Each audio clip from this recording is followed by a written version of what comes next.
Social মিডিয়াতে একটা খবর বেশ ভেসে বেড়াচ্ছে এবং খবরটা খুবই খুবই সিগনিফিক্যান্ট এবং একই সঙ্গে মানে এটা বিস্ময়কর, মানে সারপ্রাইজিং বলতেই হবে। খবরটা কি? খবরটা হলো যে পাকিস্তানে নাকি বিভিন্ন জায়গার নাম পাল্টে পুরনো নাম দেওয়া হচ্ছে। যেমন এই যে এখানে একটা ফটো কার্ডে এই যে বলল, পাকিস্তানের ইসলামপুরা হলো কৃষ্ণনগর, মুস্তফাবাদ এখন ধরমপুরা। মানে এই নামগুলো কিন্তু ওই যে পাকিস্তান ভারত সৃষ্টি হওয়ার আগে, অখণ্ড ভারত যখন ছিল তখন ওই জায়গাগুলোর নাম কিন্তু ওইগুলাই ছিল।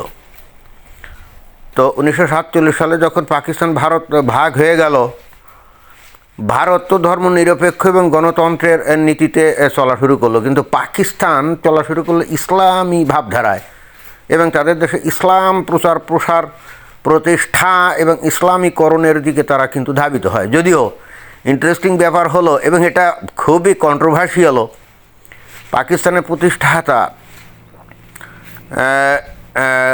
পাকিস্তানের প্রতিষ্ঠাতা জিন্না সে কিন্তু ভয়ঙ্কর রকম একটা নাস্তিক ছিল এবং নিয়মিত নাকি সে শুয়োরের মাংস সহ ওই যে লাল পানি খেত এবং জীবনে কোনো দিন সে নামাজ পড়ছে এটা কেউ দেখাতে পারবে না। আর সারাক্ষণ পোশাক পরতো হচ্ছে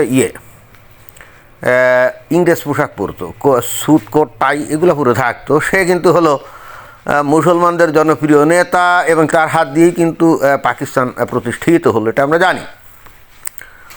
কিন্তু জিন্না তো বেশি দিন বেঁচে ছিল না। এরপরে আসলো লিয়াকত আলী খানও বেশি দিন বেঁচে থাকলো না। এরপরে নানা চড়াই উতরাইয়ের পরে কথা নেই বার্তা নেই ধাম করে এই পাকিস্তানের সামরিক শাসন জারি করলো কি আইয়ুব খান। এই আইয়ুব খান 10-12 বছর ধরে মোটামুটি ক্ষমতায় ছিল।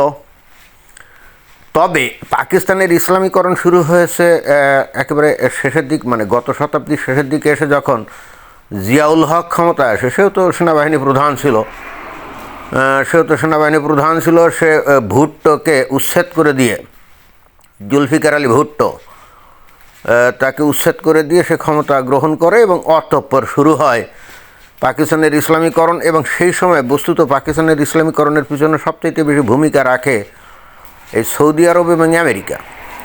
সৌদি আরব বিপুল পরিমাণে টাকা পয়সা দিয়ে এই পাকিস্তানে মসজিদ মাদ্রাসা এগুলো নির্মাণ শুরু করে এবং আমেরিকা তখন ওই আফগানিস্তান থেকে রাশিয়াতে, মানে ইউএসএসআর সোভিয়েত ইউনিয়নের সেনাবাহিনীকে তাড়ানোর জন্য এখানে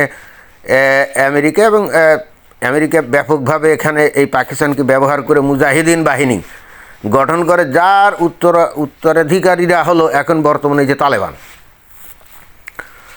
এবং তখনই কিন্তু বস্তুত এই পাকিস্তানের সংবিধানে অলমোস্ট 90% শরিয়া প্রতিষ্ঠিত হয়ে যায়। যদিও পাকিস্তান কোনো দিন ডিক্লারেশন করে নাই যে তারা শরিয়ার ভিত্তিতে চলে, এখনও বলে যে তারা গণতন্ত্র মেনেই চলে। এগুলো আসলে বোগাস কথা। আমরা জানি যে সেখানে গণতন্ত্র বলে কোনো কিছু নাই। এবং একই সাথে একটা জিনিস এখানে বলতে হবে যে 1947 সালে যখন ভারত আর পাকিস্তান ভাগ হয়, তাই না, এরপরে পাকিস্তানের অর্থনীতি কিন্তু ভারতের থেকে ভালো ছিল। এমনকি 1971 সালে স্বাধীনতা যুদ্ধের সময়ও কিন্তু দেখা গেল যে পাকিস্তানের থেকে ভারত অনেক পিছিয়ে ছিল। তখন টাকার মানও কিন্তু ভারতের কম ছিল পাকিস্তানের তুলনায় 1971 সাল পর্যন্ত। এবং এটাই কিন্তু খুব বিস্ময়কর ব্যাপার যে যারা নাকি ধর্মনিরপেক্ষতার রাজনীতি করে, ওই জওহরলাল নেহেরু, তারপরে লাল বাহাদুর শাস্ত্রী, তারপরে অবশেষে আসলো কি ইন্দিরা গান্ধী, তাই না, এরা দীর্ঘদিন ধরে এই ভারতে কিন্তু তারা করছে, তারা কিন্তু গণতন্ত্র ধর্মনিরপেক্ষতার চর্চা করেছে। কিন্তু ভারতের মানুষের ভাগ্যের কিন্তু পরিবর্তন হয় নাই, তাদের অবস্থা কিন্তু দরিদ্র থেকে দরিদ্রতর হয়েছে। এগুলো কিন্তু আমরা দেখছি। বস্তুত এই ভারতের অর্থনৈতিক উন্নতির মেরুদণ্ড প্রথম শুরু হয় 1991 সালে। 1991 সালের দিকে যখন নরসিমা রাও, সেও অবশ্য ওই কংগ্রেসের ছিল, মুক্তবাজার অর্থনীতি চালু করে, তখন থেকে শুরু হয়। তবে এইটার পরিপূর্ণ বিকাশ ঘটছে কিন্তু বস্তুত বিজেপির হাতে। তো গত প্রায় ৭৭-৭৮ বছর ধরে পাকিস্তান ইসলামের চাষ করতে গিয়ে তারা আস্তে আস্তে এখন দেউলিয়া ভিখারি রাষ্ট্রে পরিণত হয়েছে। পৃথিবীর বিভিন্ন দেশের থেকে, বিশেষ করে মিডল ইস্টের দেশ যেখানে নাকি মুসলমানদের দেশ, যেটা তো মুসলমান ভাই ভাই, তো পাকিস্তান থেকে শুধুমাত্র ভিক্ষা করার জন্যে লাখে লাখে লোক এই আরব দেশগুলোতে যায়। আর আরব দেশগুলো কী করছে, তাদের লাথি দিয়ে, পাছায় লাথি দিয়ে তাদেরকে আবার পাকিস্তান পাঠিয়ে দিয়েছে।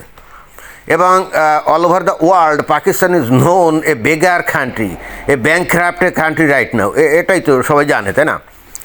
এবং পৃথিবীর বিভিন্ন দেশে দেশে পাকিস্তানি লোকজন যারা বৈধ হয়ে থেকে গেছে, এই ধরনের এই যে ইউরোপ, আমেরিকা, কানাডা ইত্যাদি দেশে, এরা সব জায়গাতে সমস্ত রকম আকাম কুকাম, ক্রাইম, তারপরে ঠকবাজি, প্রতারণা, তারপরে গ্যাংরেপ, গ্যাংরেপ, এই সমস্ত কর্মকাণ্ডের সাথে জড়িত। অর্থাৎ আমি আসলে যেটা বলতে চাচ্ছি, যদিও 1947 সালে স্বাধীনতার বেশ কিছু বছর ধরে, প্রায় 30-40 বছর তো বটেই, পাকিস্তানের অর্থনীতি কিন্তু ভারতের থেকেই ভালো ছিল এবং ভারত কিন্তু কম ছিল। কিন্তু অতঃপর একটা পর্যায়ে ভারতের উল্লম্ফন শুরু হয় আর পাকিস্তান কিন্তু ডিমোশনের দিকে ধাবিত হয় এবং বর্তমানে Pakistan is nothing but A bankrupt country, A beggar country, এটাই।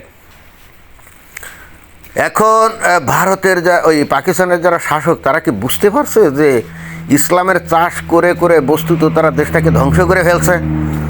এবং তারা এটাও মনে হয় বুঝতে পারছে যে তাদের সেনাবাহিনী যেভাবে দেশ লুটপাট করে খায়, এইভাবে মনে হয় যে খুব বেশি দিন আর লুটপাট করে খাওয়া যাবে না। কারণ আফটারঅল 23-24 কোটি লোক, তাই না? তো অধিকাংশ লোকজন যদি ফকির মিসকিন ভিখারি থাকে, কর্মহীন থাকে, দরিদ্র থাকে, তাহলে একদিন এই দেশের মানুষ যখন খেপে যাবে, আসলে পেটের ক্ষুধা তো সবচেয়ে বড় যন্ত্রণা, তাই না? তখন এই সেনাবাহিনীকে তুলার মতো উড়াইয়া দিবে, এই ধরনের একটা কি সম্ভাবনা তাদের মধ্যে জাগ্রত হয়েছে। এবং এই জন্যে তারা যে কাজটা করার চেষ্টা করছে, যে সারা পৃথিবীর সামনে একটা উদার নৈতিক দেশ হিসাবে নিজেদেরকে প্রতিষ্ঠা করার চেষ্টা করছে। এবং সেই হেতু তারা এই যে এই আগে যে নাম ছিল সেই নামগুলো, যেমন এই যে এই ইসলামপুরা হলো কৃষ্ণনগর, মুস্তফাবাদ এখন ধরমপুরা, মানে এই নামগুলোতে চেঞ্জ করার উদ্দেশ্য হলো পৃথিবীকে, মানে গোটা বিশ্বকে একটা মেসেজ দেওয়া যে আমরা এতদিন ইসলামের চাষ করেছি, সন্ত্রাসবাদী তৈরি করেছি, এগুলোর প্রশিক্ষণ দিয়েছি, এগুলো তো করেছি, আমেরিকার লাঠিয়াল বাহিনী হিসাবে কাজ করেছি, কিন্তু এগুলো করে আমাদের দেশটা তো ধ্বংসের দিকে যাচ্ছে। তো আমরা এখন উপলব্ধি করছি যে পৃথিবীর বিভিন্ন দেশ থেকে পাকিস্তানে ওই বিনিয়োগ আনতে গেলে একটু উদার গণতান্ত্রিক হতেই হবে, ধর্মনিরপেক্ষ হতেই হবে, সেই ধরনের কোনো কিছু করার মেসেজ দিচ্ছে কিনা কে জানে।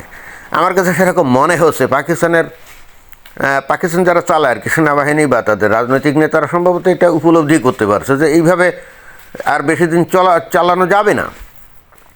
এই ইসলামের নাম দিয়ে ইসলাম বিক্রি করে দেশের মানুষ যদি পেটে ভাত না থাকে, তখন ইসলামের কথা বলে তাদের সন্তুষ্ট করা যাবে না। এখন এইটা কি হচ্ছে কিনা কে জানে। তো যদি সেটা হয়, যদি তারা মনে করে যে এনাফ ইজ এনাফ, ইসলামের চাষ যথেষ্ট করা হয়েছে, এ দিয়ে তো কোনো কিছু হয় নাই, আর জঙ্গি চাষ করে ভারতকে উত্তক্ত করার বহু চেষ্টা হয়েছে, কিন্তু তাতেও ভারতের কিছুই লোমটাও ছিটতে পারে নাই, মাঝখান দিয়ে তাদের দেশটা ফতুর হয়ে গেছে এবং গোটা পৃথিবীতে তাদের যে ভাবমূর্তি, এটা ভয়ানকভাবে ধ্বংস হয়ে গেছে।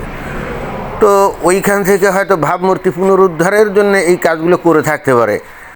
তবে ইন্টারেস্টিং ব্যাপার হলো, এই খবরগুলো ফেসবুকে যেখানে দেওয়া হচ্ছে না, তার নিচে দেখি কি বাংলাদেশের তৌহিদি জনতা, মুমিন মুসলমান এসে কিভাবে যে সাপান্ত করছে এবং পাকিস্তানের বিরুদ্ধে বিষোদ্গার করছে, এটা লক্ষণীয়।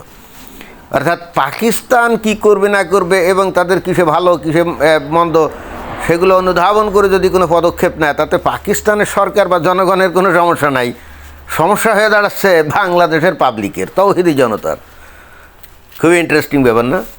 আর বাংলাদেশে তো ওই যে কাজটা ওই 1947 সালের পরে পাকিস্তান যে কাজটা করছিল, যে তাদের দেশে আগে যে নামগুলো ছিল এগুলো পাল্টে সব ইসলামীকরণ করছিল, বাংলাদেশ কিন্তু বিগত বেশ কিছু বছর ধরেই একই কামগুলো করে যাচ্ছে এবং করে বাংলাদেশও বস্তুত অনেকটা কি বলা যায় যে ইসলামের চাষ করতে করতে এখন তো তারা ধর্মোন্মাদ, না জানি কবে তারা জঙ্গি টঙ্গি পোষা শুরু করে কে জানে, ভারতকে ঝামেলা করার জন্য। তবে সেই কাজটা করলে পাকিস্তানকে তো কিছুটা হলেও ওই ভারত সমঝে চলতো, তাদের পারমাণবিক বোমা টোমা আছে। বাট বাংলাদেশ যদি ওই একই কাজ করার চিন্তাভাবনা করে, ভারত কি বসে বসে আঙ্গুল চুষবে? আমি আমি আমি ঠিক জানি না আসলে বাংলাদেশের যারা নাকি নেতা এখন যারা দেশ চালাচ্ছে কী চিন্তা ভাবনা করছে। তারা যদি মনে করে যে ভারতকে তারা খোসাতে থাকবে, তাহলে অবশ্যই অবশ্যই কিউটি সাপের লেজ নিয়ে কিন্তু খেলার মতো বিষয়টা দাঁড়াবে। কখন কিউটি সাপ দেবে সবল, ভবলীলা সাঙ্গ হয়ে যাবে, বিষয়টা অনেকটা এরকম। ধন্যবাদ।